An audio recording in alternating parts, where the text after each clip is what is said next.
پاکستان اور ہندوستان میں I T field میں بہت زیادہ فرق ہے، تو مطلب آپ کیا کہتے ہیں یہ اتنا فرق، وہ اتنے آگے کیسے چلے گئے، وہ اتنا ریونیو کیسے جنریٹ کر رہے ہیں اس میں سے، اور پاکستان اتنا پیچھے کیوں رہ گیا؟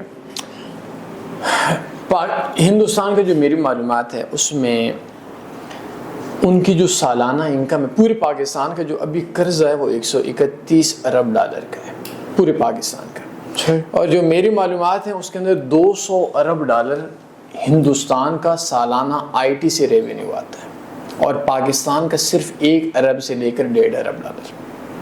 یہ اتنا بڑا گیپ ہے، 200 کہاں، 1 ڈالر کہاں، ایک کہاں۔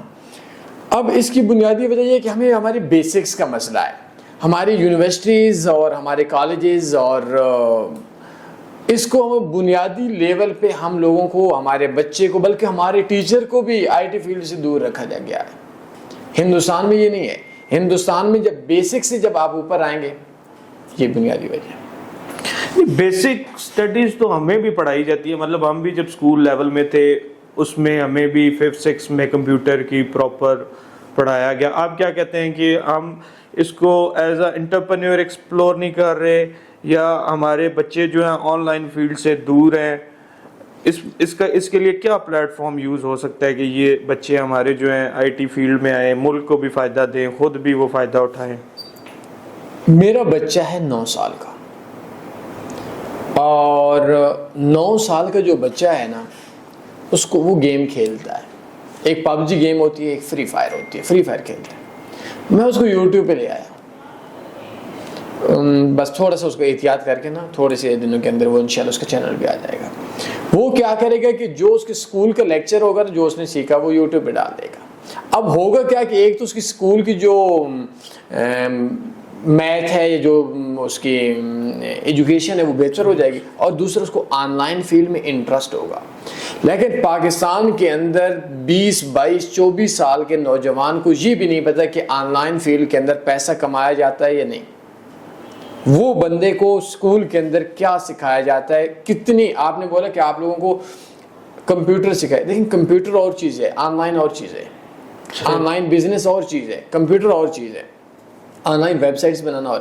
ہمیں ہماری 1 ارب تو ہے، 1 ارب ڈالر ہے، ابھی بھی ہمارے ہاں کچھ جگہ کے اوپر ہے، کورسز وغیرہ ہمارے کرائے جاتے ہیں، تھوڑا سا سکھایا جاتا ہے، لیکن انڈیا اور پاکستان کو بہت بڑا فرق ہے۔ اس میں نچلے لیول پہ آپ کو آن لائن فیلڈ میں بتایا جاتا ہے، ان کے اندر گوگل ای کامرس، بیسکلی ہم ای کامرس سے دور ہیں، آپ یہ کہنا چاہتے ہیں؟ کمپیوٹر کے آن لائن ہر فیلڈ سے ہم لوگ دور ہیں۔ آپ اس کی ذمہ داری کس پہ ڈالتے ہیں ویسے؟ کالجز، یونیورسٹیز، اس کے بعد والدین۔ کالج اور یونیورسٹی کا جب بھی کوئی فنکشن ہوتا ہے، سیاسی بندہ آیا بیٹھا ہے، کیوں بھیا؟ ڈانسر آیا بیٹھا ہے، کیوں بھیا؟ آپ نے اگر خواہ مخواہ کسی کو بلانا ہی ہے نا، تو آن لائن فیلڈ کا ایک ایسا بندہ، چاہے وہ پھلو ہی کیوں نہ ہو، اس کا نام میرے خیال میں پھلو ہے جو ٹک ٹاکر ہے، جو بندہ مہینے کا 20 لاکھ 30 لاکھ کما رہا ہے، بھیا اس کو آ کر آپ لے آئے۔ ویسے بھی کالج والوں کو یہ چاہیے کہ وہ 20-30 لاکھ جو آن لائن کما رہا ہے، ہر جگہ کے اوپر ہے، کافی لڑکے ہیں کیونکہ یہ تو $10,000 بنتا ہے، ان کو بلائیں، اور ان کو بلا کر اپنے بچوں کو لیکچر دیں، چاہے وہ ان پڑھ ہی کیوں نہ ہو۔ ہم جی سیاسی بندوں کو بلاتے ہیں، ہم جی بڑے بندوں کو، بھائی اس بندے کا فائدہ کیا ہے آپ لوگوں کو؟ ڈانسر کا کیا فائدہ ہے؟ ہونا چاہیے انٹرٹینمنٹ کا، ہونا چاہیے، لیکن اگر آپ کا لاسٹ 4 گھنٹے کا ہے تو 1 گھنٹہ اس کو جو آن لائن کامیاب بندہ ہے، اس کی دکھ بھری کہانیاں سننے پہ لگا لو۔ جیسے میں روتا ہوں، میں شروع کے اندر آیا تھا، یہ مصیبتیں کی تھیں، اور آج میرے پاس یہ ہے۔ اصل جو موٹیویشنز ہوتی ہے وہ اس کے پاس ہوتی ہے۔